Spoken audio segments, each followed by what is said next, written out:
chegando a hora, meus irmãos. Muito em breve, dentro de poucos dias, com certeza, se você estiver preparado, nós estaremos juntamente para sempre, orando ali nas mansões celestiais com Jesus. Nós aguardamos ansioso esse grande dia. Louve a Deus nesta noite por essa oportunidade. Eu quero que os irmãos abram vossas Bíblias no livro de Apocalipse, capítulo 3.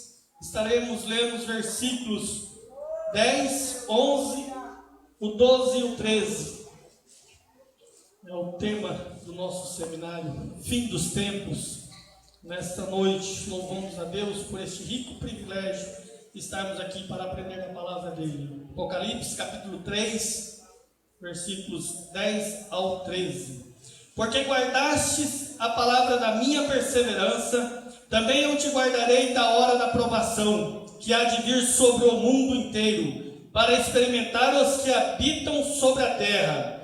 Venho sem demora, conserva o que tens, para que ninguém tome a tua coroa. Ao vencedor faloei coluna no santuário do meu Deus, e daí jamais sairá. Gravarei também sobre ele o nome do meu Deus, o nome da cidade do meu Deus, a nova Jerusalém, que desce do céu, vindo da parte do meu Deus, e o meu novo nome. Quem tem ouvidos, ouça o que o Espírito diz às igrejas.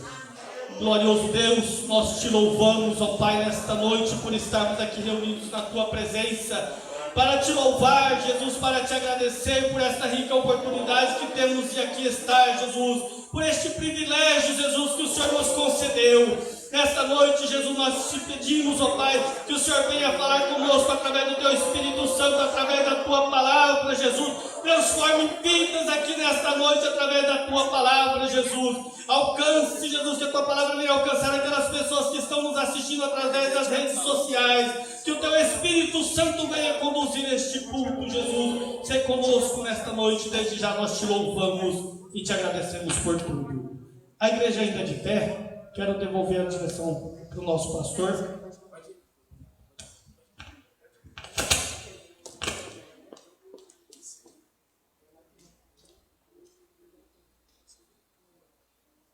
Meus queridos irmãos, a paz do Senhor Jesus. Graças a Deus, podeis tomar os vossos assentos. Estamos felizes por mais uma oportunidade de estarmos aqui na casa do Senhor e o privilégio de poder estar ouvindo a ministração da palavra de Deus pelo nosso amigo pastor Roberto Carvalho, que mais uma vez nos dá o privilégio, a honra de estar conosco aqui na cidade de Araguaína, na Assembleia de Deus Madureira. Quero dizer aos irmãos que a vontade era que isso aqui estivesse de cima e embaixo, lotado de gente, muitos irmãos do campo, que gostariam de estar, mas estão aí pelas redes sociais. Que Deus abençoe vocês, que vocês possam também ser ricamente ministrados ao seu coração pelo Espírito Santo através do pastor Roberto. Quero aqui louvar a Deus pela vida do presbítero irmão Antoniel, que é o coordenador da escola bíblica, e teve a ideia de fazer esse trabalho exatamente mostrando um resumo da escola bíblica dominical dos jovens, que é sobre os fins dos tempos. O pastor Roberto fez um resumo das 13 lições, porque é impossível, irmãos? É para ministrar 3 vezes, ministrar em 3 aulas, mas ele vai estar aqui ministrando a palavra do Senhor ao nosso coração. Eu quero aqui saber se tem alguma pessoa que não é evangélica ou que não é do nosso ministério, que está pessoas que não congregam na Madureira, que está aqui. Por gentileza, queira postar de pé para nós dar boas-vindas. Fica de pé, por favor. Nós queremos dar boas-vindas à senhora. Vamos dizer, quero bem-vinda, seja bem-vinda em nome do Senhor Jesus. Que Deus e Cristo abençoe a todos. Nós queremos, com muita alegria, dar boas-vindas aqui ao pastor Roberto, que já esteve ministrando aqui por 2 vezes, 2 seminários, Esse servo de Deus, a gente já conhece há muitos anos, desde que eu fazia parte da Convenção Goiana, eu já conheci o pastor Roberto, e hoje, graças a Deus, para a glória de Deus, também é vereador em Goiânia. Tomou posse essa semana, pastor? Ou essa semana? Vai ficar pelo menos 100 dias como vereador ali em Goiânia. Graças a Deus, que Deus é bom, pastor? Que Deus honra os servos dele, Vocês querem dar boas-vindas ao pastor Roberto? Seja bem-vindo em nome de Jesus. O senhor é muito bem-vindo, pastor. O senhor está na sua igreja e nós temos muita alegria e prazer de receber o senhor aqui para mais uma vez ministrar ao nosso coração. Quem esteve aqui nos 2 seminários que o pastor Roberto ministrou, de escatologia e o outro de liderança? Pouca gente aí. A turma não veio, que participou dos outros 2 seminários, Mas graças a Deus você vai ter o privilégio de ouvir esse servo de Deus que já ministrou mais de 500, pastor, seminários de escatologia? 998 seminários de escatologia. Será que já falou alguma coisa sobre escatologia? Aqui, quando o senhor vê aqui, parece que era 500 e pouco já, Tem tempo de o senhor ver aqui. Então Deus tem abençoado e eu glorifico a Deus. Irmãos, Pastor Roberto, ele viajou, nós estávamos conversando ali, ele está cansado na viagem. Ele vai falar 1 hora hoje, tá? 1 hora. E ele quer retornar para o hotel para descansar. Então nós vamos passar para ele, ele vai falar até as 8h30. Depois nós estaremos encerrando um pouquinho antes da janta, tá bom? Vamos postar de pé para nós receber o pastor Roberto. Pastor Roberto, o senhor fica com a liberdade de falar dos seus livros, tá? O senhor tem a liberdade. Por favor.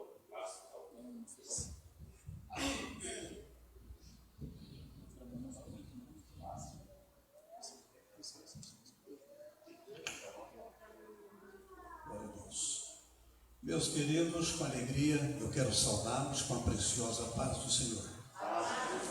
É uma alegria muito grande retornar a esta bela cidade que a cada dia impressiona mais, não é?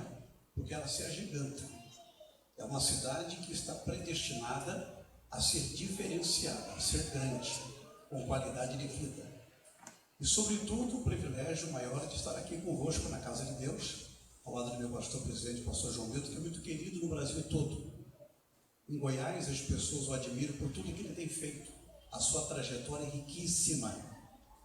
E estando convosco, através do departamento da Escola Bíblica Dominical, se torna ainda muito melhor. Eu vou ficar mais no centro aqui, né, pastor?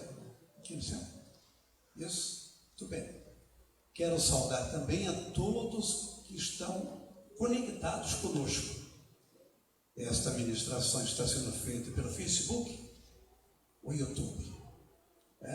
Pelas redes sociais da igreja. Que maravilha. Muito obrigado por vocês assentarem-se. Eu quero trazer a saudação do meu pastor, o bispo Dr. Oídes José do Carmo e a nossa bispa Neuza. Os irmãos querem receber dizendo amém? Amém. Muito bem. Vamos lá.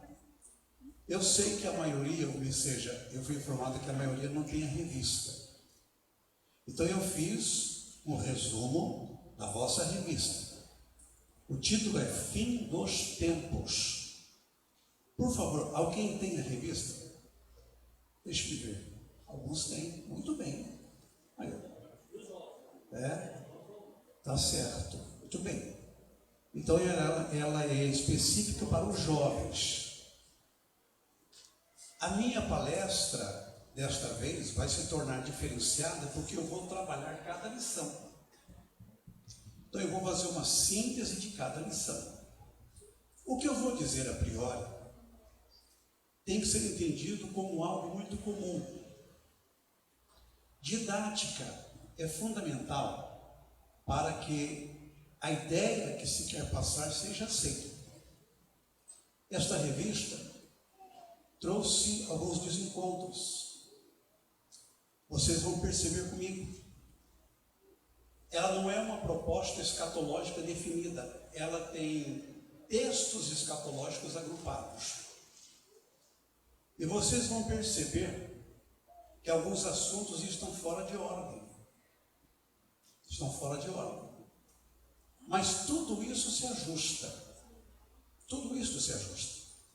A editora Betel é de excelência e cabe a quem ministra, eu não diria que corrigir, mas tornar mais palatável aquilo que foi escrito.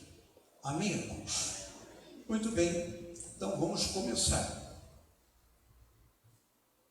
O título já foi dito, Fim dos Tempos.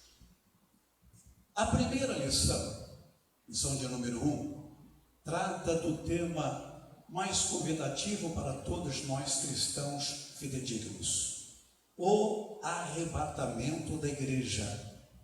Vamos ler? Primeiro aos Tessalonicenses, capítulo 4, versículos 16 e 17.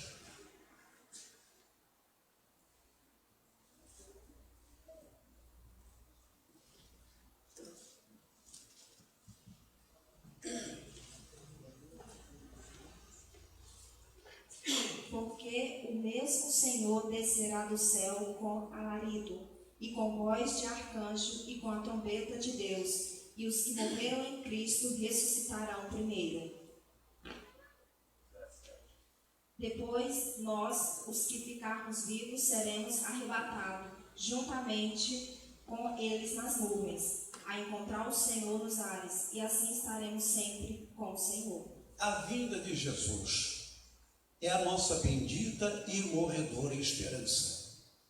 Sua vinda está notificada em 318 referências nas reluzentes páginas do Novo Testamento. E ela dar-se-á em duas fases distintas. Na primeira fase, Jesus virá secretamente e com exclusividade virá para arrebatar a sua igreja. 7 anos depois, dar-se a segunda fase de sua vinda, quando ele virá publicamente, todo olho o verá. E virá para livrar Israel no final da grande tribulação, para derrotar o anticristo, o falso profeta e suas tropas confederadas, e para instaurar na terra o seu reinado milenial entre os homens. Portanto, vejamos a diferença. Na primeira fase, ele virá para os seus. Na segunda fase, ele virá com os seus. Bendito seja o nome do Senhor. Na primeira fase da sua vida, Jesus virá para arrebatar a sua igreja.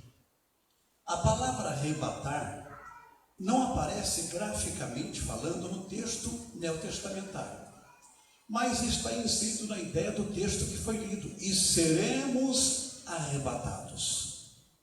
A palavra arrebatar vem do latim rabitare e vem do grego arpazo.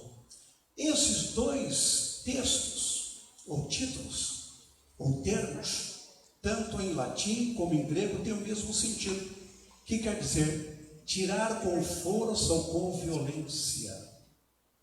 Portanto, muitas pessoas não creem no arrebatamento da igreja, porque a ideia não aparece muito explícita, como nós pronunciamos correntemente no nosso meio. Mas está inserido sim no contexto: e seremos arrebatados. Esta é a nossa grande, bendita e eterna esperança.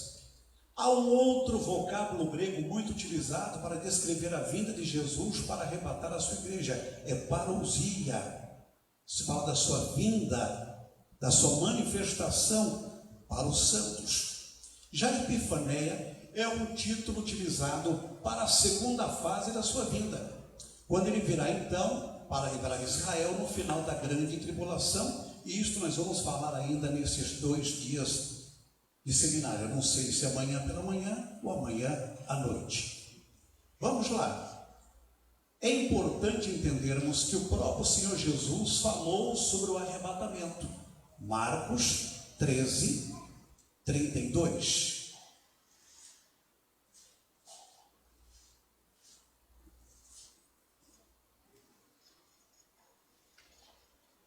Qual é realmente a mais pequena de todas as sementes. 13, 32. Mas aquele dia e hora ninguém sabe, nem os anjos que estão no céu, nem o Filho, senão o Pai. Muito bem, então Jesus deu destaque a este capítulo fantástico da escatologia bíblica, que trata do arrebatamento da sua igreja. Paulo também deu destaque a este grande dia. Vamos ler? 1 aos Tessalonicenses 5, versículo 2.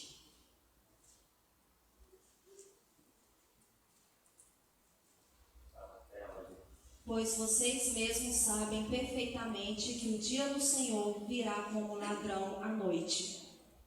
Muito bem, e o escritor da carta aos Hebreus, porque nós não sabemos a autoria definida, o estilo é de Paulo, mas não há ali a sua assinatura para chancelar, correto? Ele deu destaque também ao arrebatamento da igreja. Hebreus, capítulo 10, versículo 37.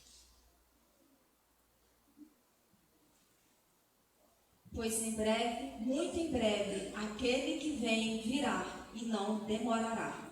É fundamental que cada aluno que aqui se encontra e aqueles que estão conectados conosco pelas redes sociais venhamos a entender: a vinda de Jesus está muito mais próxima de acontecer do que nós imaginamos. Eu estive no Rio de Janeiro fazendo uma live muito semelhante a esta aqui, com o pastor Marcelo de Pinheiral, genro do mestre, pastor Davi Cabral, que é amigo do senhor. Eu fui almoçar com o pastor Davi Cabral. Ele é um homem acima da média, é um intelectual, fala vários idiomas, é douto, e é líder da Assembleia de Deus do Ministério de Madureira do Rio.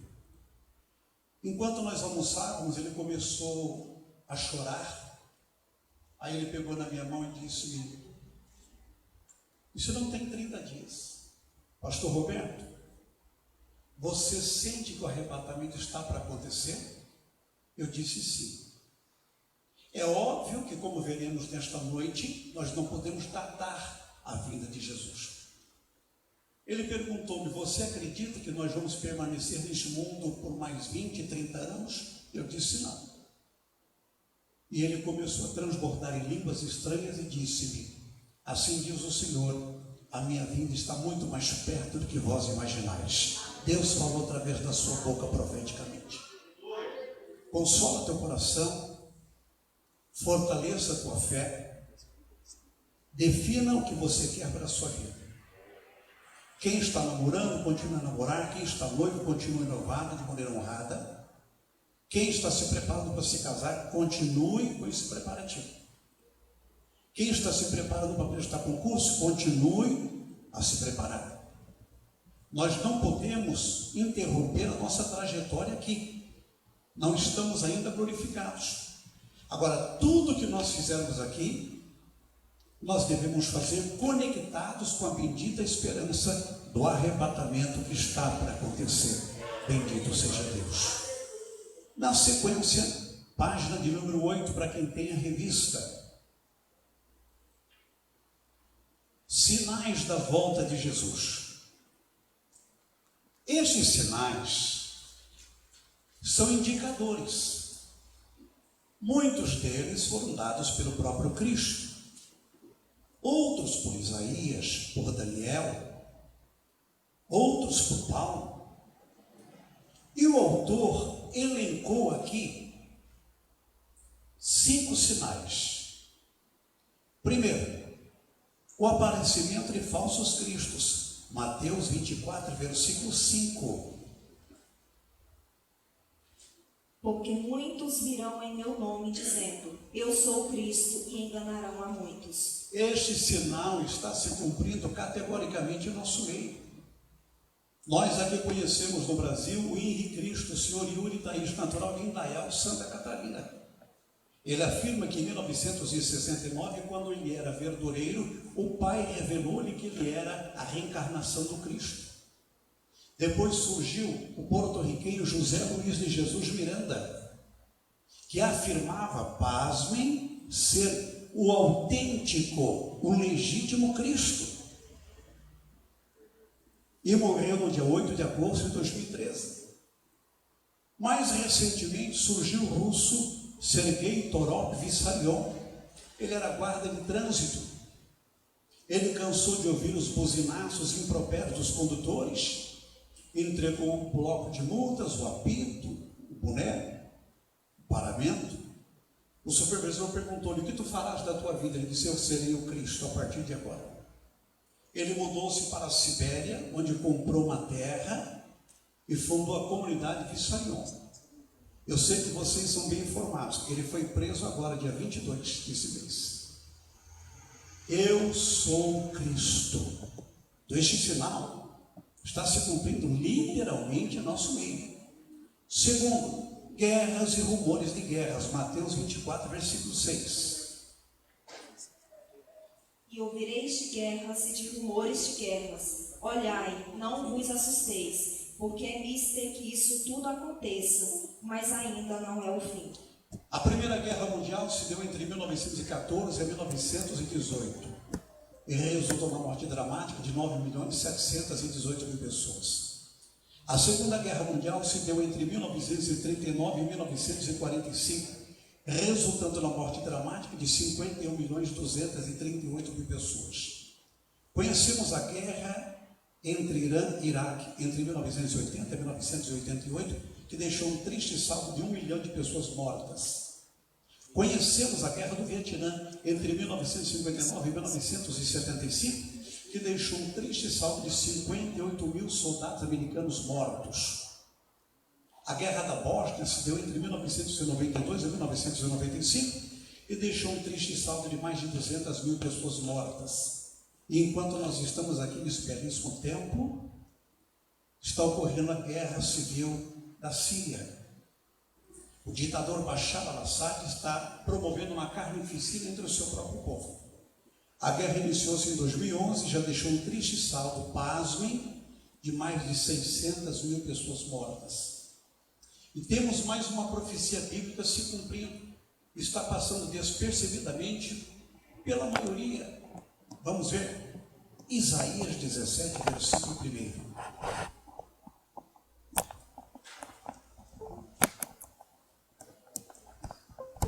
Advertência contra Damasco. Damasco deixará de ser cidade, vai se tornar um monte de ruínas.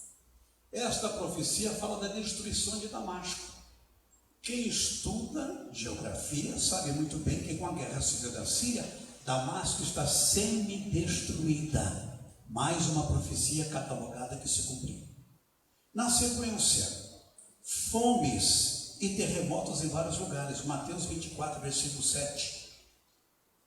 Porquanto se levantará nação contra nação e reino contra reino, e haverá fomes e pestes e terremotos em vários lugares. Então vamos lá, pelo texto bíblico, 3 sinais elencados. Fomes. A FAO é um órgão da ONU. Ela afirma que morre no mundo por dia, vitimados pela fome, 35 mil pessoas. Ela afirma que a fome vai aumentar em função de 4 fatores: chuvas ácidas, poluição em todos os níveis, aumento no preço do petróleo e explosão populacional. Segundo, pestes. Podemos elencar várias pestes, como o câncer, que ocorre em função da multiplicação descontrolada das células e é responsável por 13% das mortes no mundo. Podemos dar destaque aqui ao ebola, uma febre hemorrágica que sacode a África Ocidental e já deixou um triste saldo de mais de 100 mil pessoas mortas. Mas é óbvio, devemos falar da Covid-19, que teve o primeiro caso registrado em 31 de dezembro de 2019, na cidade de Wuhan, na China, na província de Hubei. A priori imaginava-se que este fosse um problema local, pontual, mas o pesadelo tornou-se realidade. A Covid-19 já chegou nos 5 continentes e em 195 países. Enquanto eu vos falo a palavra desta noite, eu estou administrando também conflitos pessoais, dores. Nesta semana, a minha concunhada faleceu, vítima da Covid. Eu a ganhei para Jesus, eu fiz o noivado dela com meu cunhado, eu fiz o casamento. Ela faleceu, o seu pai faleceu ontem, o meu cunhado, seu esposo, está entubado, a sua mãe está entubada. Então as pessoas estão apavoradas porque a realidade está batendo em suas portas. Terremotos, abalos sísmicos. O maior terremoto ocorreu em Tangshan, na China, em 1976 e deixou mais de 700 mil pessoas mortas. Neste ano, a Turquia foi abalada por um terremoto, 24 de janeiro. Deixou 35 pessoas mortas. Vamos lá? Falsos profetas, Mateus 24, versículo 11. E surgirão muitos falsos profetas e enganarão a muitos. Esses falsários estão se multiplicando nos últimos dias, como cumprimento profético. Devemos dar destaque aqui alguns falsários que, além de iludir a muitos, promoveram tragédias, como Jim Jones, um falso pastor de Indiana, nos Estados Unidos. Ele mudou-se com vários seguidores para a selva da Guiana e no meio da floresta fundou uma cidade que levava o seu nome, Jonestown, cidade de Jones. No dia 18 de novembro de 1978, ele fez uma bebida venenosa misturando quianureto com suco e ordenou a todos que bebessem. Todos beberam e morreram, 913 pessoas. Ele deu um tiro contra a cabeça suicidando-se. Devemos falar de Shoko Asahara, da Suprema Verdade no Japão, autor intelectual do atentado contra o metrô de Tóquio em 1995, que matou 12 pessoas e intoxicou outras 5 mil. Ele estava preso, foi condenado à morte por enforcamento, sempre conseguia postergar a sua morte, mas foi executado em 6 de julho de 2018. Falsos profetas.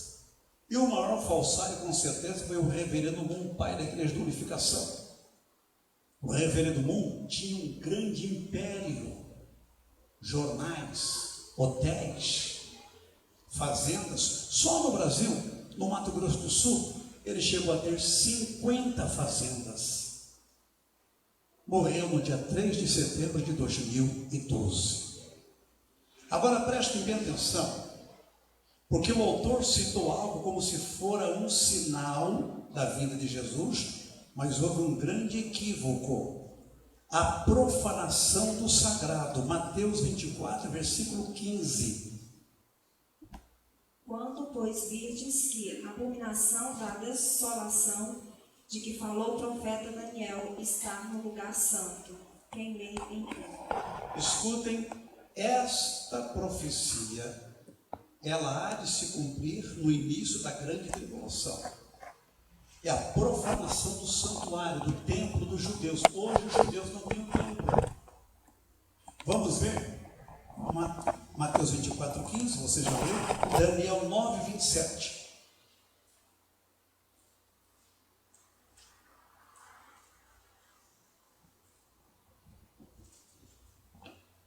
Com muitos ele fará uma aliança que durará uma semana. No meio da semana ele dará o fim ao sacrifício e à oferta. E numa ala do templo será colocado sacrilégio terrível, até que chegue sobre ele o fim que lhe está decretado. Quem é ele? O anticristo. Ele vai profanar o templo dos judeus. Vamos completar o raciocínio? Segunda aos Tessalonicenses 2, versículo 4. Vocês estão me entendendo, irmãos? Amém? Este se opõe e se exalta acima de tudo, o que se chama Deus ou é objeto de adoração, chegando até assentar-se no santuário de Deus, proclamando que ele mesmo é Deus. Então, Paulo está falando que o anticristo vai profanar o templo. Hoje os judeus não têm um templo. O templo inexiste porque Jerusalém foi destruída no ano 70 da era cristã. No lugar do templo, os árabes, quando conquistaram Jerusalém, construíram a mesquita de Omar. Vejam lá, ali, a cúpula superior dourada. Ela é octogonal. Foi construída pelo califa Abd al-Malik entre 688 a 691 da era cristã. Aquela cúpula superior era de bronze, depois foi alterada para latão. Mas em 1996, o rei Hussein da Jordânia mandou 80 quilos de ouro que hoje reveste a cúpula da mesquita de Omar. Existem muitas inverdades acerca do templo. Eu ouvi um áudio de um professor de escatologia bíblica, onde ele dizia que Donald Trump designou o seu genro, Jared Kushner, para tratar sobre a reconstrução do templo dos judeus. Irmãos, quem administra a mesquita de Omar é uma organização árabe mantida pela Jordânia chamada Waqf. Os judeus não podem tocar ali. Como é que o problema vai ser equacionado? No início da grande tribulação. Aí Daniel explica tudo. E ele, quem? O anticristo. Firmará um acordo com muitos, não apenas com os judeus. Uma das tratativas será com os árabes.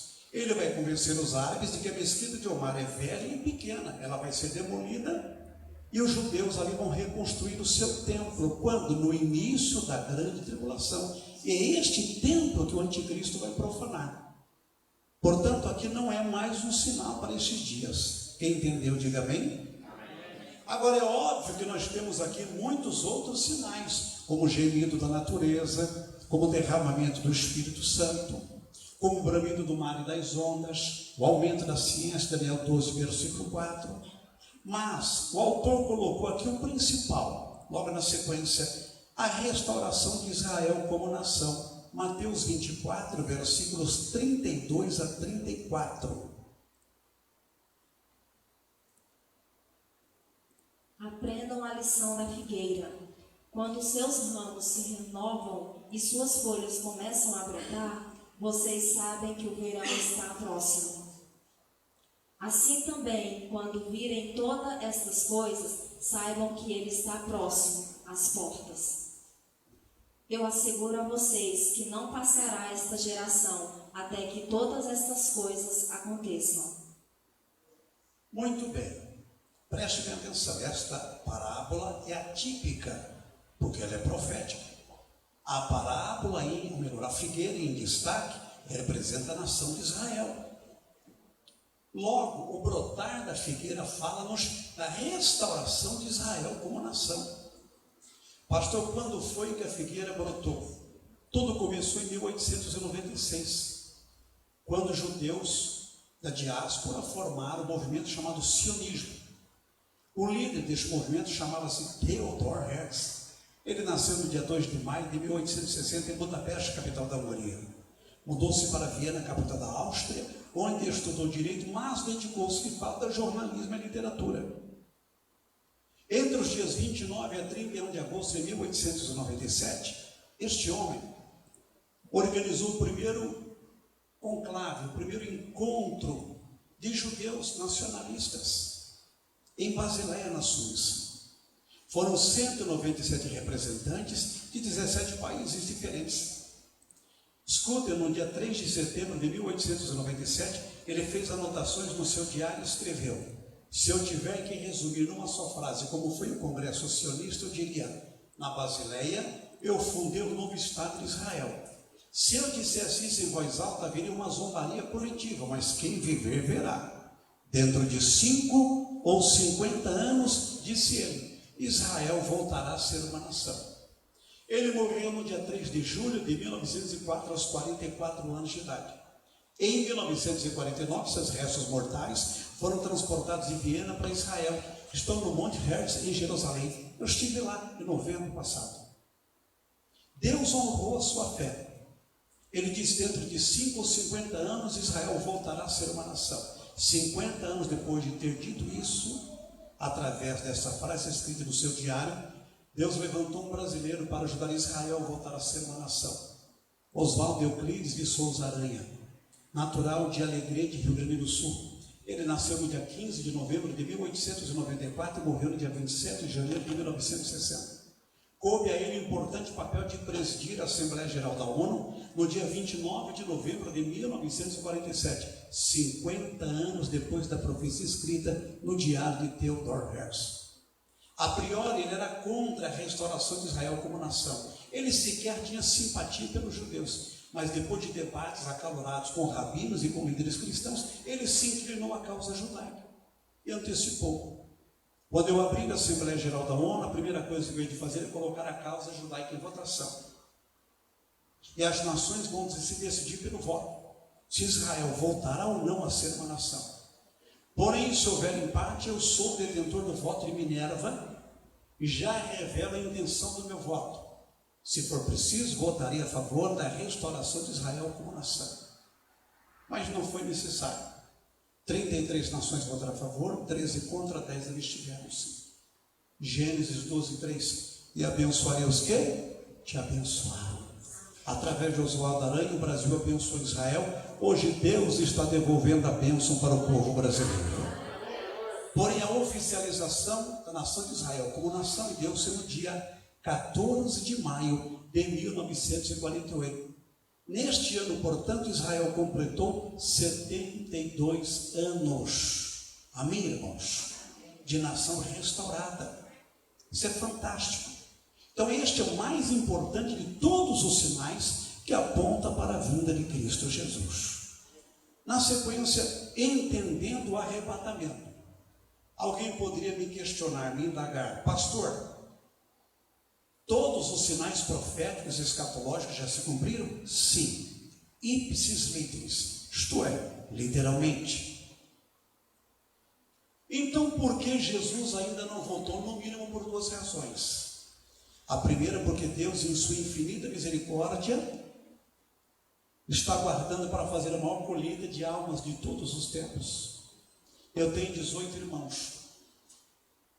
Quando me converti, há 42 anos atrás, eu fui numa vigília e o Senhor usou um vaso e disse: eu te trouxe de tão longe para esse estado, São Paulo para Goiás. Eu vou salvar toda a tua família. Eu disse calado comigo mesmo: Senhor, eu tenho 18 irmãos.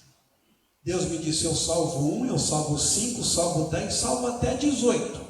Eu disse: é o Senhor quem fala. Ontem, quando eu saí de casa para vir para cá, o meu irmão me ligou e disse: o que Deus está fazendo na nossa família é algo impressionante. Toda a nossa família está voltada para a presença de Deus.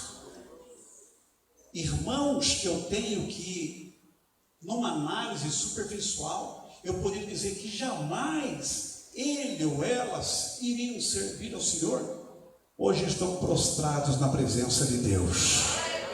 E eu não vou profetizar sobre a tua casa, eu quero declarar aquilo que está na palavra. Deus vai visitar a tua casa, Deus vai salvar a tua família em nome de Cristo Jesus. Em segundo lugar, Jesus ainda não voltou, porque nós estamos inseridos no contexto de Mateus 24:8, o princípio de dores.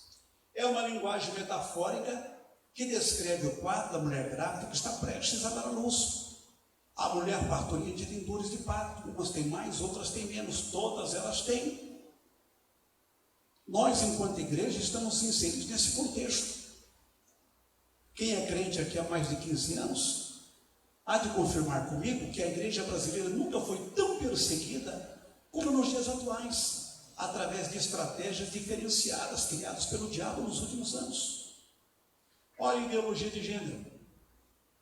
Olha o manifesto comunista de Karl Marx e Engels, reapresentado nos dias atuais.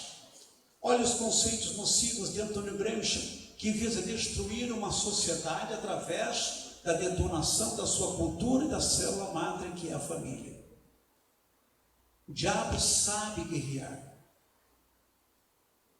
Nós estamos percebendo que a cada dia nosso espaço está ficando reduzido aqui neste mundo. Eu não me preocupo com isso. Isso é um processo muito natural. Quando o nosso espaço aqui acabar, é porque é a hora de subirmos ao encontro de Jesus Cristo nos ares. Portanto, nós estamos inseridos neste contexto.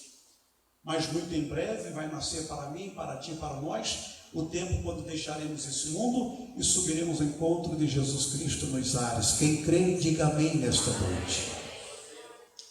3 coisas ocorreram no ato do arrebatamento, como diz o texto aqui. Primeiramente, o brado de Jesus, no grego é tagma.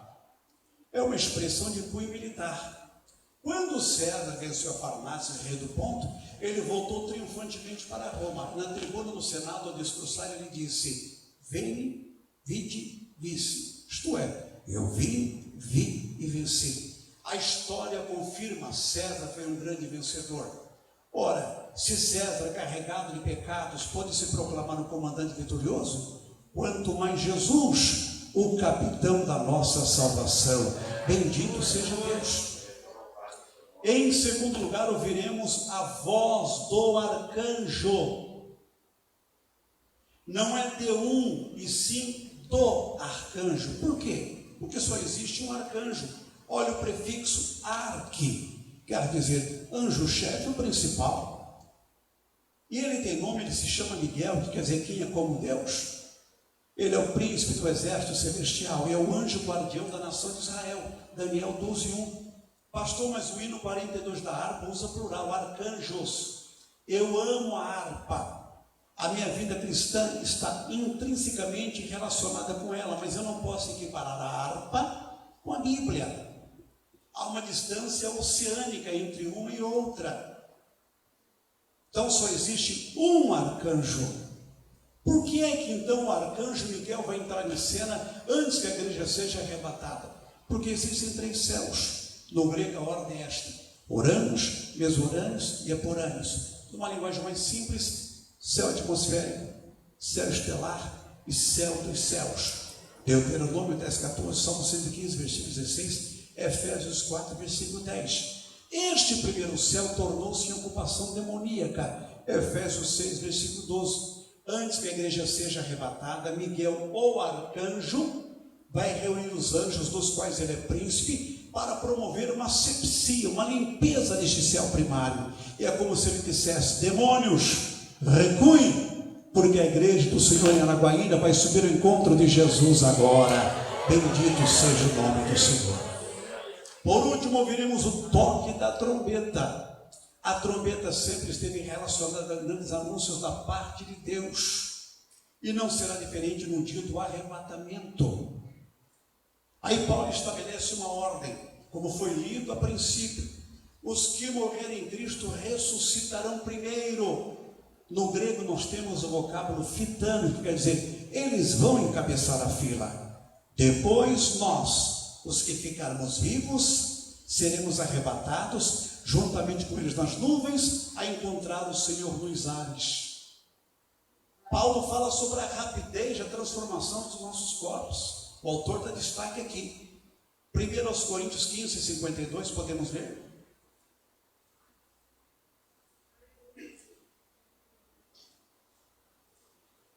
No momento, no abrir e fechar de olhos, ao som da última trombeta, pois a trombeta soará, os mortos ressuscitarão incorruptíveis e nós seremos transformados. No momento, num abrir e fechar de olhos, no grego é átomos, partícula indivisível. Os estudiosos do grego afirmam, e eu falo sobre isso num livro que meu presidente disse que eu poderia apresentar no final, é um dos poucos livros de escatologia que traz isso aqui.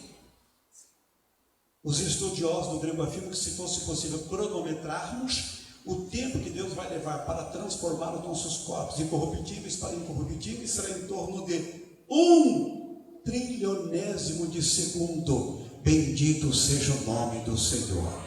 Quantos podem dizer amém? Vamos lá. Lição de número 2. A grande tribulação da escatologia bíblica. Prestem bem atenção. O autor deixou para explicar o que é escatologia a partir do 2º capítulo. Então vamos fazer como ele colocou aqui, correto? A palavra escatologia deriva-se de 2 importantes vocábulos gregos, a saber, o primeiro é escatos, que quer dizer último. O segundo é logia, o tratado. Como é então que eu posso definir escatologia? É o estudo das últimas coisas, coisas que já aconteceram, outras que estão acontecendo e obviamente outras que ainda hão de acontecer.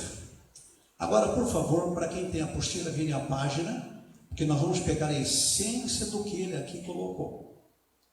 O autor da revista sabiamente disse que a grande tribulação corresponde à 70ª semana de Daniel, ok?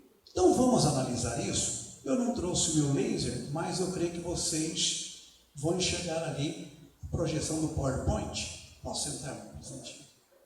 Vou ficar sem máscara aqui, porque eu preciso. Vamos ler o texto na sua Bíblia, irmã, Daniel 9, versículos 24 a 27. Prestem bem atenção. É um estudo lindo e rápido sobre as 70 semanas de Daniel. 70 semanas estão determinadas sobre o teu povo e sobre a tua santa cidade, para extinguir a transgressão e dar fim aos pecados, e expiar a iniquidade, e trazer a justiça eterna, e selar a visão e a profecia, e ungir o santo dos santos. Sabe e entende, desde a saída da ordem para restaurar e para edificar Jerusalém até o Messias, o príncipe, 7 semanas e 72 semanas. As ruas e as tranqueiras se reedificarão, mas em tempos angustiosos. E depois das 62 semanas será tirado o Messias, e não será mais. E o povo do príncipe que há de vir destruirá a cidade e o santuário, e o seu fim será como uma inundação, e até o fim haverá guerra. Estão determinadas as assolações.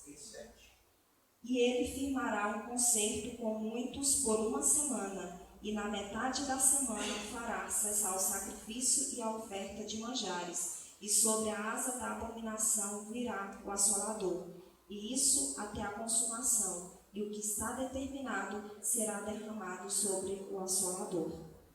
Muito bem, prepare para mim Levítico 5, versículos 3 e 4. Vamos lá. A primeira coisa que nós precisamos entender é que as 70 semanas do profeta Daniel não tratam de semanas de dias, mas sim de semanas de anos. Logo, 70 semanas de anos totalizam 490 anos. Por favor, me respondam, todos. As 70 semanas do profeta Daniel tratam de semanas de dias ou de anos? 70 semanas de anos totalizam quantos anos? Muito bem. Vamos ler Levítico 25, versículos 3 e 4. 6 anos semearás a tua terra, e 6 anos podarás a tua vinha, e colherás a sua novidade. Porém, ao 7º ano haverá sábado de descanso para a terra, um sábado ao Senhor. Não semearás o teu campo, nem podarás a tua vinha. Prepare Jeremias 29, 10. Preste bem atenção. Deus instituiu entre os judeus a lei do ano sabático. Na sua essência, ele dizia que eles deveriam trabalhar na terra plantando e colhendo por 6 anos sucessivos, mas no 7º ano a terra deveria descansar. Por isso que ela foi denominada ano sabático, ano de descanso. Trabalhavam 6 anos, no 7º a terra deveria descansar. Cada ano sabático era contado de 7 em 7 anos. Mas os judeus não cumpriram esta lei. Ao contrário, eles a violaram. E Deus computou o tempo de violação da sua lei. Da monarquia ao cativeiro, eles violaram 10 anos sabáticos. Reflitam comigo.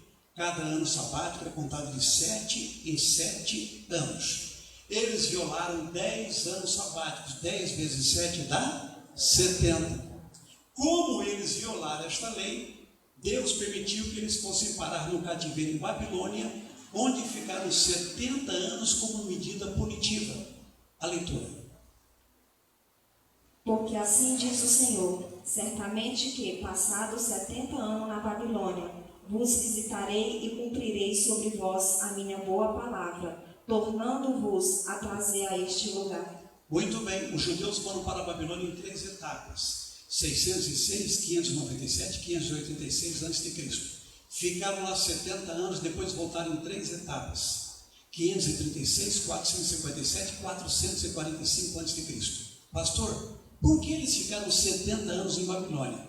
Porque foram pagar em terra estranha o que furtaram do Senhor. Até que os irmãos entenderam, amém?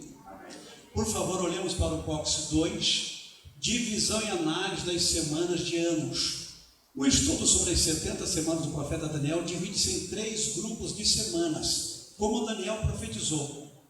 Primeiro grupo corresponde, ou seja, compreende 5 semanas, que corresponde a 49 anos.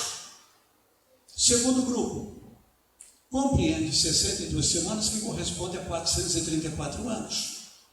Terceiro grupo compreende 1 semana, que corresponde a 7 anos. Então eu tenho 70 semanas que totalizam 490 anos. Estas semanas são de anos e não de dias. Ok, note box. Vamos começar então a contagem para entendermos o que Daniel profetizou. Por favor, prepare na Bíblia Neemias 2, versículo 1.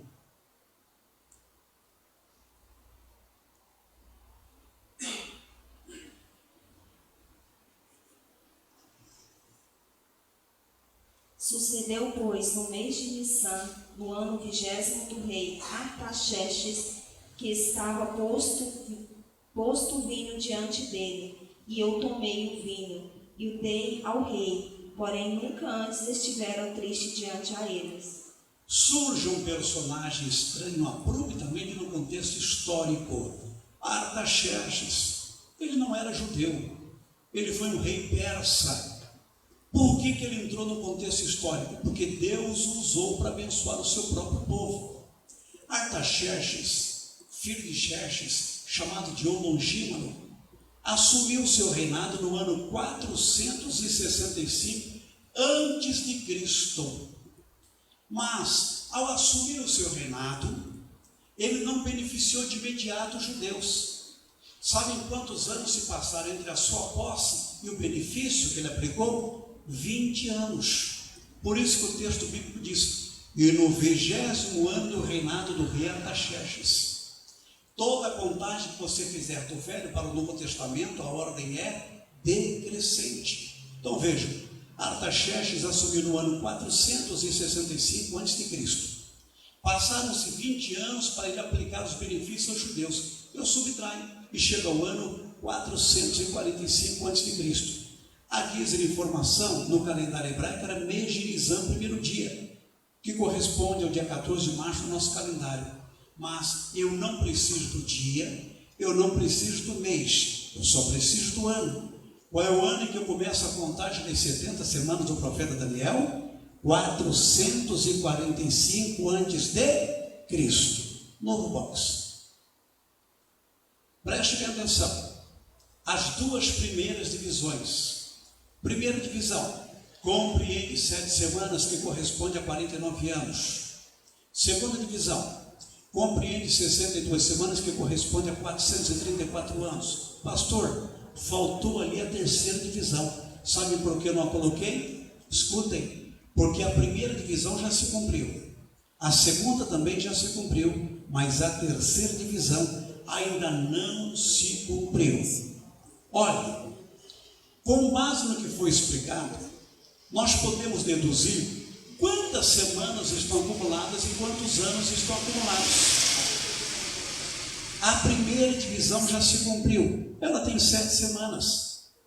A segunda divisão já se cumpriu, ela tem 62 semanas. Eu totalizo 69 semanas cumpridas. Para 70, falta uma semana. Eu vou somar agora os anos. A primeira divisão corresponde a 49 anos. A segunda divisão corresponde a 434 anos. Eu totalizo 483 anos.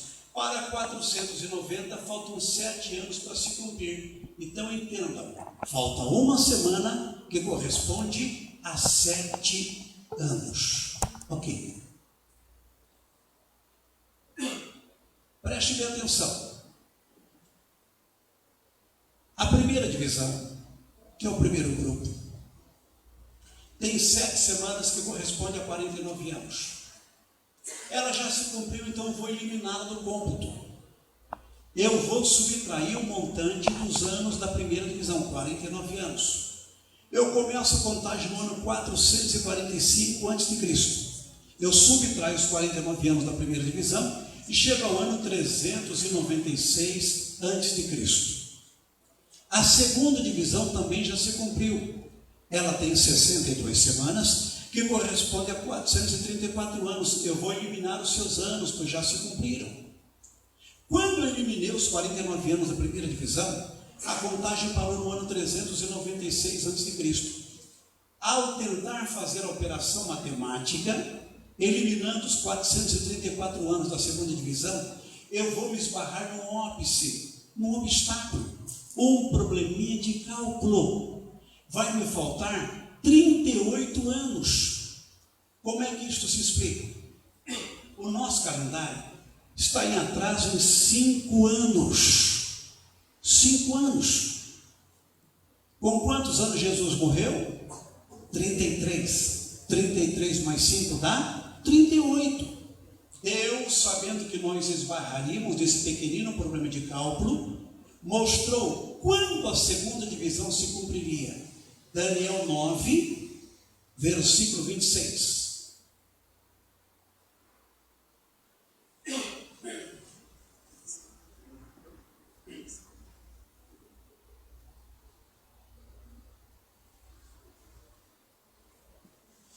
Daniel 9, versículo 26.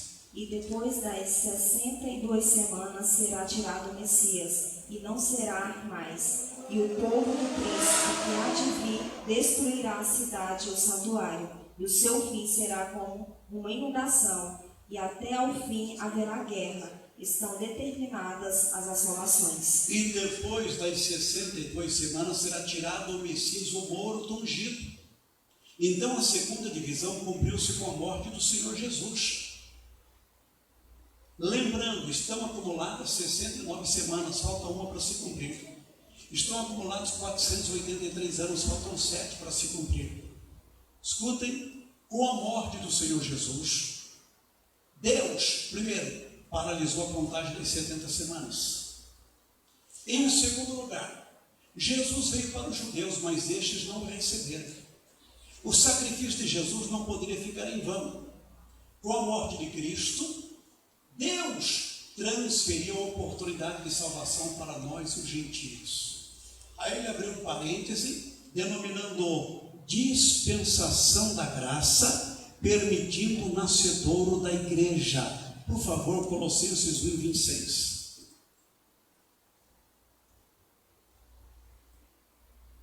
O mistério que esteve oculto desde todos os séculos e em todas as gerações, e que agora foi manifesto aos seus santos.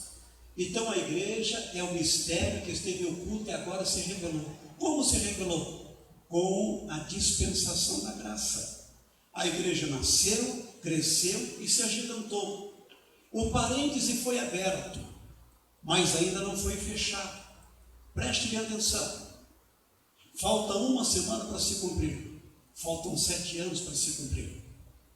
Como vimos na primeira aula, tudo nos mostra que Cristo já volta. É o fim da atual dispensação. Quando Deus vai encerrar, fechando o parêntese chamado dispensação da graça, vai acontecer o arrebatamento da igreja. Aí Deus vai retomar a contagem das 70 semanas do profeta Daniel. Falta uma semana que corresponde a 7 anos. Quando a igreja for arrebatada, vai se iniciar aqui na terra a grande tribulação. Quem entendeu, diga amém. Amém. Muito bem. Nós estamos seguindo o script aqui da revista, viu, irmãos? Para quem tem a nossa revista, então é importante que você entenda que a grande tribulação, ela se relaciona com a 70ª semana profética de Daniel. O autor nos fala sobre a revelação apocalíptica. Onde se deu a revelação que João recebeu para escrever o fantástico livro do Apocalipse? Na ilha de Patmos, situada no mar Egeu, a sudeste de Éfeso. Eu já estive lá. É uma ilha pequena, com 13 quilômetros de comprimento e 7 quilômetros de largura. Ela tem o formato de meia lua. Então, ali naquele lugar difícil, porque era uma prisão a céu aberto, o Império Romano utilizava esse método de isolar as pessoas mais perigosas. Só que João foi levado para lá com uma explicação. Vamos ler Apocalipse 1 e 9.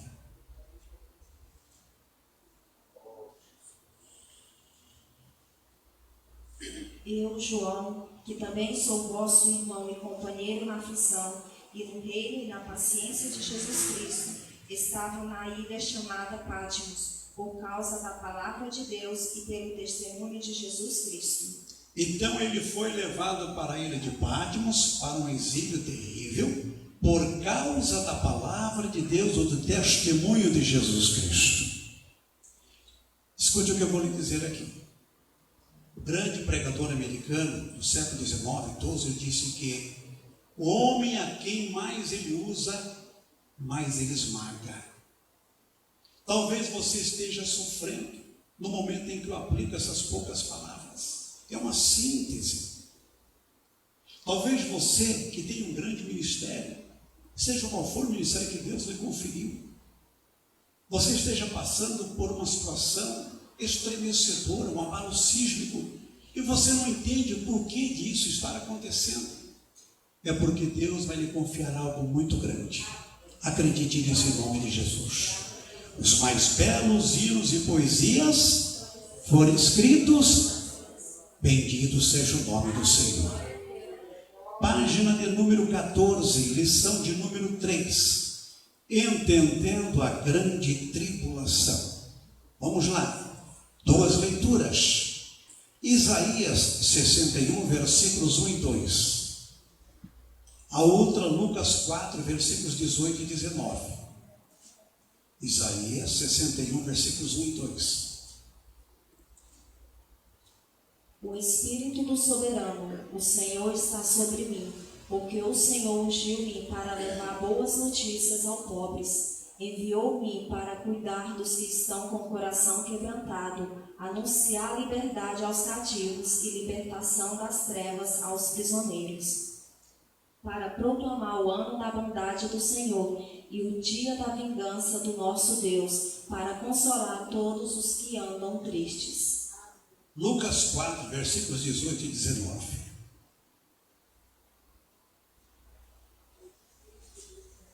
O Espírito do Senhor está sobre mim, porque Ele me ungiu para pregar boas novas aos pobres. Ele me enviou para proclamar liberdade aos presos e recuperação da vista aos cegos, para libertar os oprimidos e proclamar o ano da graça do Senhor. Numa manhã de sábado, Jesus entrou numa sinagoga na cidade de Nazaré. Ele tomou o livro do profeta Isaías. E ele fez a leitura correlata citada pelo profeta messiânico. Porém, Jesus omitiu uma expressão: o dia da vingança de nosso Deus. Por quê? Porque ela se relaciona com a grande tribulação. Com isso, Jesus estava dizendo que através dele, o Cristo, o dia da graça tinha chegado. E o dia da vingança de nosso Deus está reservado para o futuro. Quando? Para o período da grande tribulação. A expressão tribulação vem do grego tilipsis, que quer dizer aflição ou ainda comprimir com força. Este vai ser o período mais angustiante que as pessoas vão experimentar. Eu fico impressionado com a inocência de algumas pessoas que acreditam que a igreja vai passar pela grande tribulação. Falam isso com uma naturalidade, como se a grande tribulação fosse um vendaval, uma crise. Vamos ver o que a Bíblia diz? Isaías 26, versículo 20. Vá, meu povo, entre em seus quartos e tranque as portas. Esconda-se por um momento até que tenha passado a ira dele. A ira dele é um dos nomes da grande tribulação, a ira. Então esse versículo reforça a crença de que a igreja não passará pela grande tribulação. Quando a pandemia se iniciou, eu creio que vocês vão concordar comigo em gênero, número e grau. Eu fiquei 6 meses parado. É o primeiro evento que eu faço. 6 meses. Quando a pandemia iniciou-se em março, 3º, 4º dia de isolamento total, eu não sei se aqui as regras foram tão rígidas como as que nós tivemos que conviver em Goiânia e no estado de Goiás. Eu moro na T4, no 17º andar. Do 3º para o 4º dia, você não via uma bicicleta na rua, um motoqueiro, um pedestre, um carro, com exceção de pessoas ligadas à área da segurança e da saúde. Aí um amigo meu ligou ligou-me. E ele é um defensor ferrenho de que a igreja passará pela grande tribulação. Eram 22 horas e alguns minutos, ele me disse: você pode fazer uma oração por mim? Eu disse: qual é o problema? Além da pandemia, que é uma realidade. Ele disse: eu peço oração porque eu não estou aguentando mais esta angústia. Eu disse: esta? Em função da pandemia você não aguenta? E você já ministrou várias vezes que a igreja vai passar pela grande tribulação. Como é que você vai vencer este momento dificílimo? Ele disse: a partir de hoje eu vou refazer a minha concepção escatológica. Porque de fato, se eu não estou suportando esta angústia no momento, como é que eu vou suportar a angústia tribulacional? É só refletirmos, irmãos. Existem 3 escolas que interpretam o momento do arrebatamento da igreja. A primeira escola pré-tribulacionista. Ela afirma que a igreja vai ser arrebatada antes do início da grande tribulação. A segunda é a escola meso ou mid-tribulacionista. Ela afirma que a igreja vai ser arrebatada na metade da grande tribulação. A última é a escola pós-tribulacionista. Ela afirma que a igreja vai ser arrebatada no final da grande tribulação. Portanto, como vimos, com algumas referências e outras tantas que poderíamos aqui aplicar, a primeira escola é a mais coerente, que tem um pensamento mais factível, mais execuível. A escola pré-tribulacionista, que afirma categoricamente que a igreja vai ser arrebatada antes do início da grande tribulação. Bendito seja Deus. Paulo diz que nós não somos filhos da ira. Vamos ver só mais uma referência. 1 aos Tessalonicenses 1:10.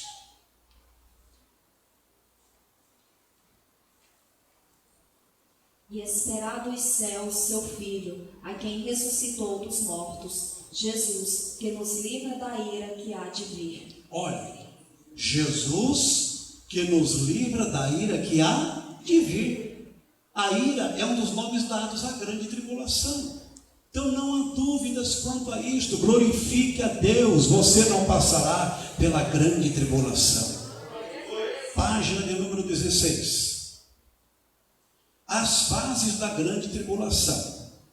Vamos ler mais uma vez Daniel 9, versículo 27, que é a senha para entendermos isso aqui.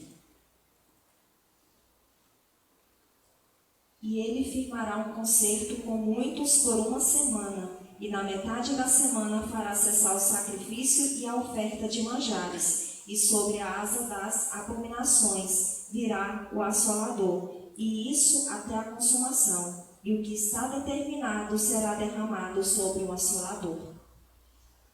Como vimos na aula sobre as 70 semanas do profeta Daniel, a grande tribulação corresponde à 70ª semana profética do profeta Daniel. Esta semana não é de dias, mas é de anos. Uma semana correspondendo a 7 anos. É o tempo de duração da grande tribulação. Aí você vai comprar alguns livros, algumas editoras assim que não são muito recomendadas, onde alguns expoentes vão dizer que a grande tribulação vai durar 10 anos e meio. Cuidado com isso, a Bíblia é muito clara. 69 semanas estão acumuladas, falta uma apenas, 7 anos. É o tempo de duração da grande tribulação. Mas Daniel nos oferece aqui um rico detalhe. E na metade da semana, ele, quem? O anticristo, vai romper o acordo. Metade de 7 é 3,5. Então a grande tribulação terá 2 fases. A primeira, com os 3 anos e meio iniciais. Aí vai prevalecer falsa paz. Por favor, 1 aos Tessalonicenses 5, versículo 3. Quando disserem paz e segurança, a destruição virá sobre eles de repente, como as dores de parto à mulher grávida, e de modo nenhum escaparão. Então a primeira fase tribulacional será marcada inicialmente por falsa paz. Quando disserem a paz e segurança, lhe sobrevirá repentina destruição. É a fase do logro, da falácia, do engano. Aparentemente o mundo vai viver um período áureo, aparentemente, mas tudo é frágil. Vai prevalecer também falsa prosperidade. Vamos ler? Daniel 11, versículo 36. O rei fará o que bem entender. Ele se exaltará e se engrandecerá acima de todos os deuses e dirá coisas jamais ouvidas contra o Deus dos deuses. Ele terá sucesso até que o tempo da ira se complete, pois o que foi decidido irá acontecer. Essa tradução diz sucesso. A corrigida diz: ele será próspero. Falsa paz e falsa prosperidade. Duas coisas que estarão presentes na primeira fase tribulacional. Mas tudo isso vai durar tão pouco. Quando o anticristo romper o acordo, ocorrerá um vai, uma mudança abrupta. Vai se iniciar a segunda fase tribulacional com os 3 anos e meio finais, e o anticristo vai perseguir aos judeus e a igreja apóstata, que será formada por aquelas pessoas que lamentavelmente vão ficar. Tem muita gente brincando. Olha, irmãos, eu ando muito preocupado com essa nova teologia da graça que estão explicando por aí. Cuidado com isso.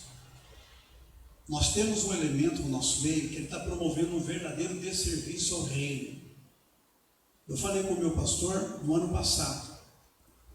Falei: pastor, eu conheço o senhor. O senhor é meu líder. O senhor é um homem completo. E foi anunciado que este elemento virá aqui ministrar. Mas, nosso pastor, em nome de uma agenda que a juventude fez com esta pessoa, aceitou que ele viesse. Na primeira ministração, ele promoveu já um dano irreversível. Irreversível. Na segunda ministração, o pastor determinou que os auxiliares dessem ele uma oferta, mas que ele fosse embora. Muito cuidado com os vídeos do YouTube. Eu não estou saindo do texto aqui não, eu estou preocupado. Porque em nome da chamada graça, as pessoas estão fazendo o que querem. E a graça me leva à obediência, a graça me leva à disciplina, a graça me leva a ser dizimista, a graça me leva a ser fiel, a graça me leva a ser participativo, a graça não me leva a ser desigrejado, a graça me leva para o templo do Senhor, onde eu sou pastoreado. Muito cuidado com isso. Muitos vão ficar. É lamentável. Vamos ver um texto muito sério. 2 Timóteo, capítulo 4, versículos 3 e 4. Pois virá o tempo em que não suportarão a sã doutrina, ao contrário, sentindo coceira nos ouvidos, juntarão mestre para si mesmo, segundo seus próprios desejos. Então este cidadão, ele está sendo idolatrado nos dias atuais. Eu vi um vídeo rápido que alguém me passou dele, onde alguém disse: tu és diferenciado. As igrejas brasileiras precisam te conhecer. Eu quero vos dizer que a igreja brasileira está alicerçada na palavra. Nós temos pastores honrados, que buscam alimento genuíno, sólido, verdadeiro, para alimentar as ovelhas. Irmãos, isso é muito sério. Em Goiânia há um vendaval promovido por este cidadão. E eu disse, numa escola bíblica, que coisas absurdas ainda ouviremos. Escândalo de proporção nacional. E essas pessoas que agem assim são candidatas a ficarem aqui na terra para o período da grande tribulação. A revista diz aqui: quem estará na grande tribulação? Primeiro, os ímpios. Mas o autor faz uma abertura. E aqueles que desviaram-se, chamados desigrejados. Essa pandemia, irmãos, ela é muito séria. Muito séria. Algumas pessoas não querem, mas retornar ao aprisco divinal. Acham que vão vencer as adversidades, acham que vão nocautear o diabo assistindo videozinho do YouTube. Oh, Satanás é ardiloso.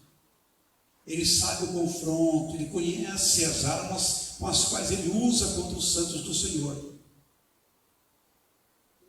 O lugar do crente tem que estar aqui na casa de Deus. Em nome de Jesus, seja participativo. Eu tenho 3 filhas. Ontem, quando eu fui para a rodoviária, a minha filha caçula foi para o grupo de oração dos jovens. Isso me alegra. Isso me dá prazer, porque eu e a minha casa servimos ao Senhor. Você já pensou?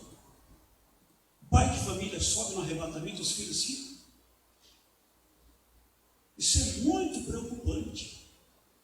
Então, aqui na terra, na grande tribulação, estarão os ímpios, estarão aqueles que afastaram-se do caminho do Senhor, e a nação de Israel, sobre a qual nós falaremos ainda nesta lição, logo a seguir. Para terminarmos, lição de número 4. Estou dentro do horário, né, presidente? Certinho.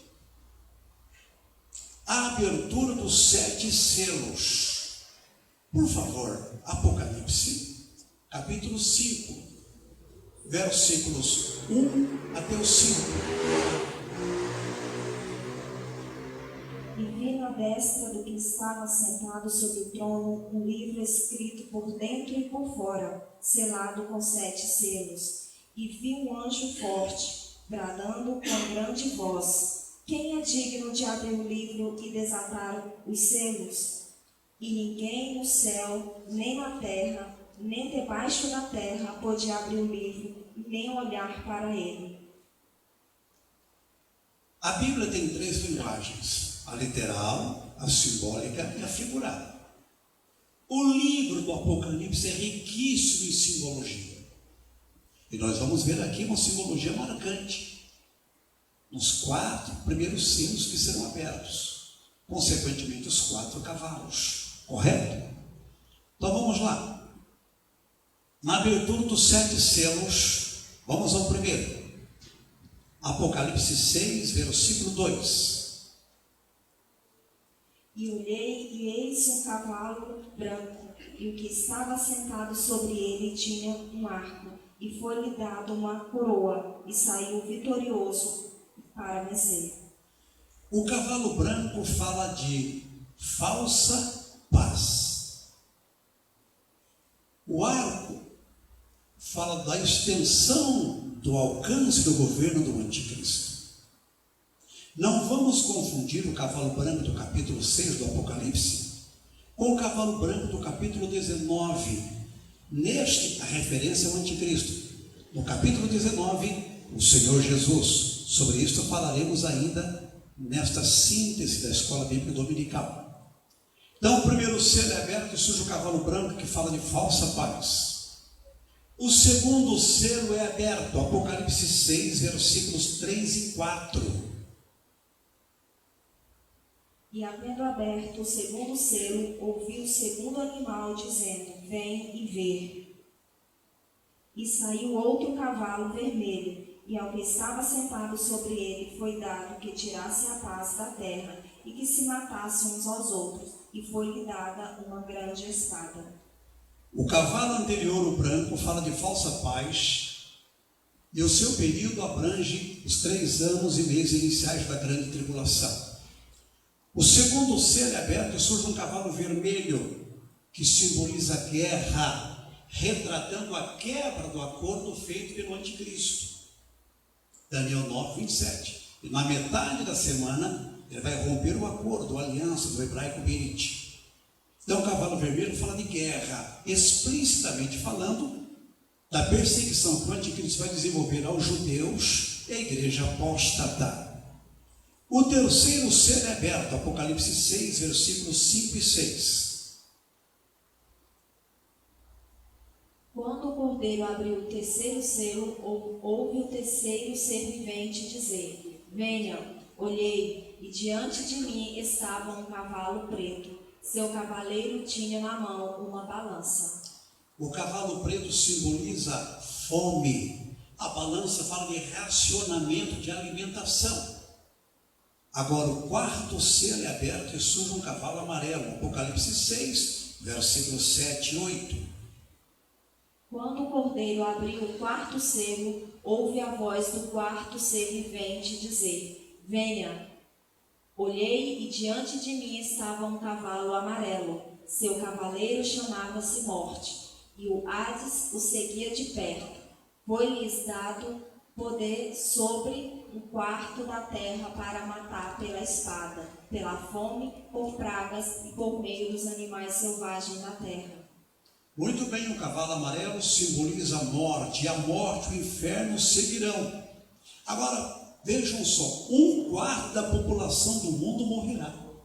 Analise comigo, a partir do arrebatamento da igreja, a população da terra só vai diminuir, só vai diminuir. A partir da abertura dos 7 selos, você vai analisar que a população vai sofrer e muito, ela vai diminuir e muito. Aqui 1/4 morrerá. Muito bem, vamos na sequência para terminarmos. Os mártires em tempos difíceis. Escutem, o autor aqui cometeu um errozinho pequenino. Ele fala sobre os mártires da grande tribulação como se fosse o 6º selo. Quem tiver com a apostila aí, corrija, é o 5º selo, ok? Está assim, os mártires em tempos difíceis. Olha lá, neste momento de mortandade e flagelos de Deus sobre a humanidade, encontramos pessoas que serão martirizadas, ou seja, morrerão por recusar o sistema que o anticristo implantará durante a grande tribulação. Na sequência, o 6º selo, corrija, é o 5º selo. Vamos ler? Apocalipse capítulo 6, versículo 9. Quando ele abriu o 5º selo, vi debaixo do altar as almas daquele que havia sido mortos por causa da palavra de Deus e do testemunho que deram. O 5º selo é aberto e vemos o clamor dos mártires. Haverá salvação durante a grande tribulação? Sim. Mas não uma salvação graciosa, gratuita como hoje. Ela vai custar o próprio sangue de cada pessoa. Irmãos, aí surge também uma indagação. O Espírito Santo vai atuar durante a grande tribulação? Vai, ele é Deus, Deus não se ausenta. Só que ele não vai atuar abundantemente como faz hoje na dispensação da graça. Ele vai atuar restritamente. Quem é que vai convencer tais pessoas que é melhor elas morrerem, mas serem salvas? O Espírito Santo, é o seu papel. João 16, versículo 8. E ele convencerá o mundo do pecado, da justiça e do juízo. Zacarias 12:10, no final da grande tribulação, o Espírito de graça e súplicas cairá sobre o remanescente de Israel. Agora escute, o Espírito Santo vai atuar na grande tribulação para convencer, mas não para consolar, porque terá findada a dispensação da graça. Então esses mártires da grande tribulação morrerão de formas horrendas, decapitados, fuzilados, trucidados e de outras formas horripilantes. Vamos ver o que é que a Bíblia nos fala sobre isso através da tipologia. Levítico 23, 22.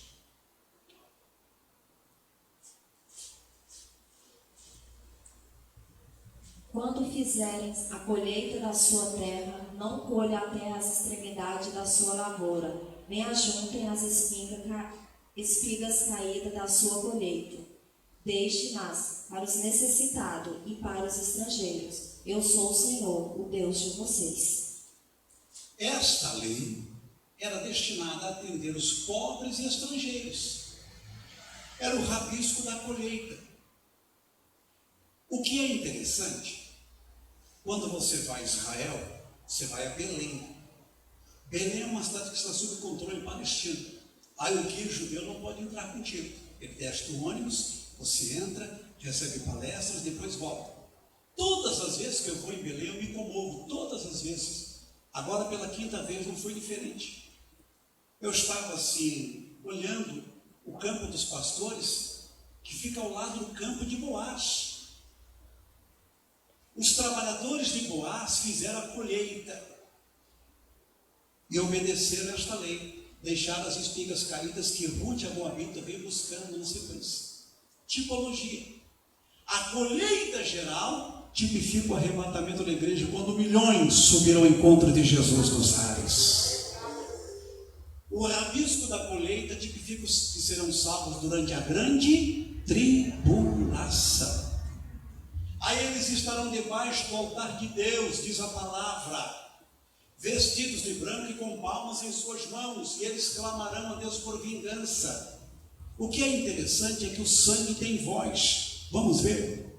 Gênesis, capítulo 4, versículos 9 e 10. Capítulo 10, 4 e 10, perdão. E disse Deus: que fizestes? A voz do sangue do teu irmão clama a mim, desde a terra. A voz do sangue do teu irmão clama a mim. Agora mais uma vez Apocalipse 6, versos 9 e 10. Estou terminando, irmãos. E havendo aberto o quinto selo, vi debaixo do altar as almas dos que foram mortos por amor da palavra de Deus e por amor dos testemunhos que deram. E clamavam com grande voz, dizendo: até quando, ó verdadeiro e santo dominador, não julgas e vingas o nosso sangue dos que habitam sobre a terra? Então o sangue tem voz. Eles clamarão a Deus por justiça. E Deus julgará a morte desses que morreram pela fé em Cristo. Agora preste bem atenção. Na sequência, nós vamos, bem rapidamente, à abertura do sexto selo. Vamos lá? Apocalipse 6, versículos 12 a 17. 5 minutos eu termino. E havendo aberto o sexto selo, olhei, e eis que houve um grande tremor de terra. Preste bem atenção. Olhem os fenômenos que vão ocorrer a partir da abertura do sexto selo. Primeiro, um terremoto. Prossiga. E o sol tornou-se negro, como saco de silício, e a lua tornou-se como sangue. Um instante, quem já ouviu falar da lua de sangue? Acho que aqui muitos ouviram falar, e na internet as pessoas estão dizendo que lá na Austrália, foi perceptível avistar a lua de sangue. Isso aqui diz respeito à grande tribulação. Vamos ver uma referência, Joel 2, versículo 31. Depois você vai voltando para um texto, tá? Joel 2, 31. O sol se converterá em trevas e a lua em sangue, antes que venha o grande e terrível dia do Senhor. Então, quando você vê na internet a lua de sangue, não entenda como para os nossos dias. Isto dar-se-á na abertura do sexto selo, no período da grande tribulação. Voltemos ao texto apocalíptico, capítulo 6, onde você parou. E as estrelas do céu caíram sobre a terra, como quando a figueira lança de si os seus figos. Só um instante. Muitas pessoas que estudam física, astronomia, não concordam com isso aqui, dizendo que é impossível uma estrela sair do seu lugar. Mas quem criou as estrelas fará com que elas caiam, como se balança a figueira e os seus figos caem no chão. É Deus dizendo: eu sou o Senhor, a terra é minha e o juízo é meu. Bendito seja o nome do Senhor. Prossiga. E as estrelas do céu caíram sobre a terra, como quando a figueira lança de si os seus figos verdes, abalada por um vento forte. E o céu retirou-se como um livro que se enrola, e todos os montes e ilhas foram removidos do seu lugar. Então, a abertura do 6º selo, nós temos mudanças tremendas também no aspecto do globo terrestre. Mudanças que merecem uma reflexão na sequência. Depois eu quero que você leia na sua casa. Perfeito? Para terminarmos, o 7º selo e o início das trombetas. Apocalipse capítulo 8, versículo 1. E havendo aberto o 7º selo, fez-se silêncio no céu quase por meia hora. Silêncio no céu por quase meia hora. Outro dia, numa escola bíblica, um grande ministrante pregou, dizendo que este silêncio ocorreu quando Jesus veio e tabernaculou entre nós e depois morreu por nós pecadores. Não, o silêncio ainda se protagonizará. O silêncio está reservado para o futuro. Na abertura do 7º selo, a Bíblia é evidente. Haverá silêncio por quase meia hora. Por quê? Em atitude de respeito às decisões que Deus irá tomar. E logo na sequência, 7 anjos vão tocar as 7 trombetas e depois teremos as 7 taças da ira de Deus. Quem entendeu, diga amém. Nós vamos ficar aqui, ok? Amanhã temos muita coisa para vermos. É óbvio que a vontade que a gente tem é de sair um pouco do texto, mas eu tenho que me prender mesmo, pois eu fui convidado a fim de trazer mais verdades e um pouquinho de argumentação em cima daquilo que foi produzido. Eu tenho aqui, irmãos, os meus livros. Eu sei que esta é uma igreja muito alicerçada na palavra, uma igreja que lê. Esse aqui é o livro que eu mais vendo, graças a Deus. Fique por dentro, volume 1. Qual era a altura de Golias? Como era a sua estrutura de guerra? Interessante, né, irmãos? Davi venceu a Golias, está certo? Golias era um gigante. Mas, vocês se lembram de um texto bíblico? Que um gigante filisteu chamado Isbebenob iria matar a Davi. E um dos 30 valentes de Davi interveio e livrou o rei da morte. Tem gigante que você vence. Tem gigante que alguém que ora por você vai te ajudar a vencer em nome de Jesus. Quanto pesava a cruz de Cristo? Como se chamavam os salteadores crucificados ao lado de Jesus? Como morreram os apóstolos? Interessante isso aqui. Eu levei um grupo para Israel em novembro passado. E o nosso grupo foi até Alexandria, uma cidade linda no Egito, com 6 milhões de habitantes, banhada pelo mar Mediterrâneo. E lá morreu Marcos. Aí voltamos para o Cairo, tem a igreja onde estão os restos mortais de Marcos. Nós falamos sobre isso aqui. Olha, curiosidades judaicas. Por que o judeu ora balançando o corpo? Por que o noivo judeu no dia do casamento tem que quebrar um copo? Ah, pastor, é nervosismo. Não, é um costume judaico fantástico.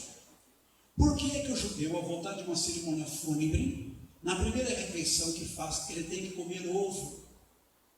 Esta aula sobre a restauração de Israel como nação, que em forma de lampejo aqui eu apliquei, está toda aqui, as datas. Curiosidades seculares. Quem fofoca mais é o homem ou a mulher? É trágico isso aqui. Trágico. Eu falo aqui também sobre as principais fobias que nós temos. Aracnofobia, medo de aranha. Ablotofobia, medo de tomar banho. Já pensou? Que coisa, hein? Nomofobia, medo de ficar sem telefone celular. Claustrofobia, medo de lugar fechado. Gamofobia, medo de se casar. Ginecofobia, quando o homem tem medo de mulher. Aí é só Deus na causa, só Deus. Coisa séria. Esse aqui é o volume 2. Como é que os judeus estão se preparando para reconstruir o seu templo. Isso é fantástico. Eu falo aqui também, Jefté sacrificou ou não a sua filha. Estudo fantástico, o espinho na carne de Paulo. Ainda, o significado da estrela de Davi. Como é que são as peças do futuro tempo, onde elas estão? Para terminar, curiosidades seculares, eu falo aqui sobre palavras que nós estamos pronunciando erroneamente. Por exemplo, eu vejo muito isso assim, respeitosamente, quando eu viajo, passo de ônibus, de carro, eu vejo lá, participe da festa beneficente, está certo isso? Beneficente. Camisa listada ou listrada? Água salobra ou salobra? Eu fui no zoológico para ver a elefanta. Existe elefanta? Olha lá. Ou elefoa? Interessante isso aqui. Vou deixar para você comprar um livro e ver. Tá? Interessante. Eu barri com a vassoura, tá certo isso? Não, meu Deus, nunca. Né? Agora tem uma aqui que diz respeito ao universo cristão. Vamos apresentar a irmã Maria dos Anjos, a nova membro da igreja. Não tem membro, irmãos, é membro. É novo membro, flexiona para o masculino e para o feminino. Esse livro aqui é maravilhoso, me deu muitas alegrias. Não tardará, é sobre o arrebatamento da igreja. 160 páginas.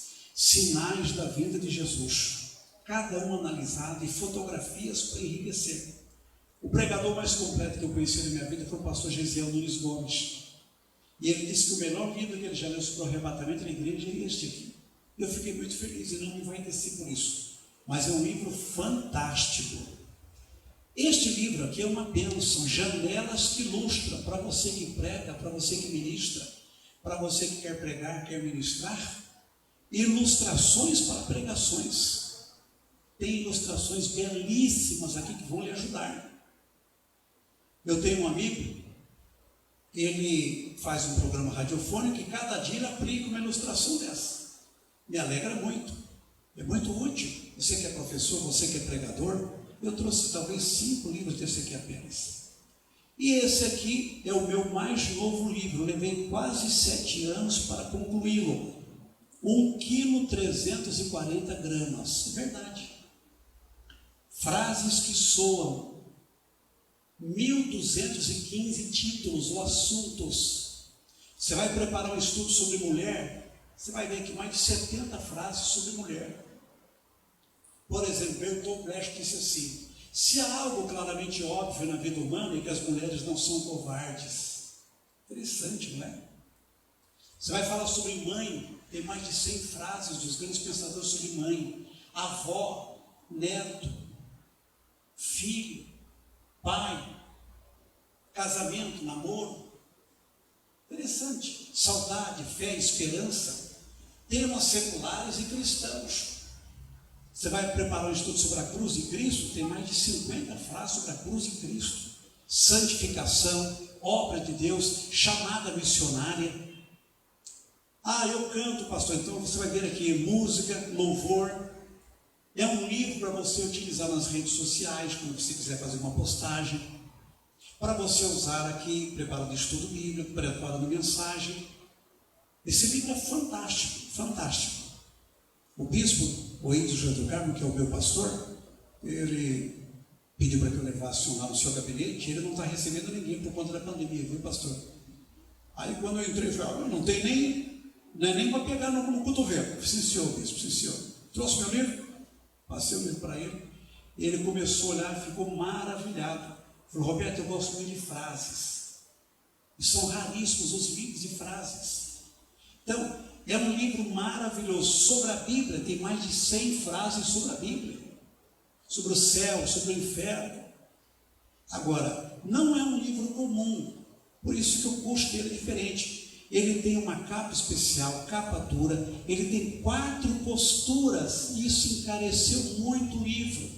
E 1.007 páginas. 1.007 páginas. Então é um livro diferente. O valor dele é R$80. R$80. Eu trouxe, me parece que 4 livros apenas. 4 livros apenas. Então, no final, se você quiser adquirir, eu vou estar ali para te atender. Muito obrigado. Deus nos abençoe. Agradeço meu pastor presidente, nossa pastora. Agradeço nosso coordenador da Escola Bíblica Dominical, superintendente, não é? Abraço.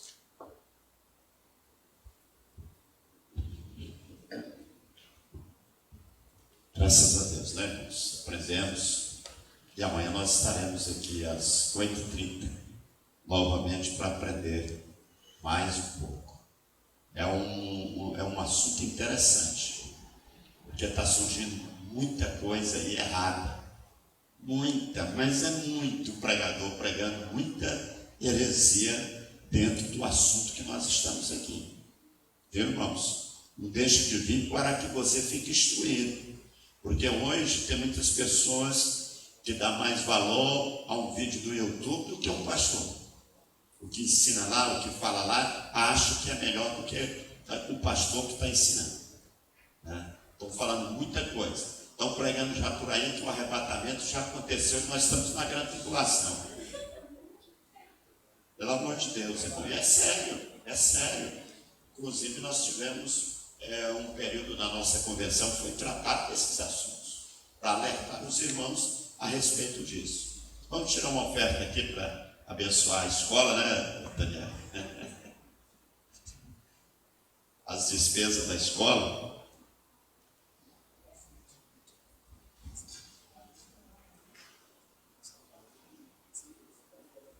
Eu quero agradecer você que veio. Volte amanhã de manhã e à noite.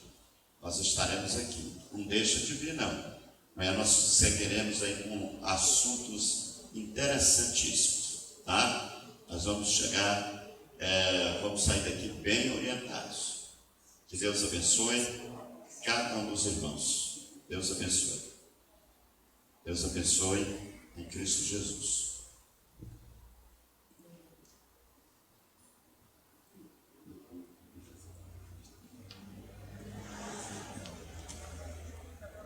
Irmão, nós vamos colocar de pé. Nós vamos convidar aqui o Ítalo e o Ronaldo aqui à frente. Estão aniversariando hoje. É o coordenador da cidade, um dos nossos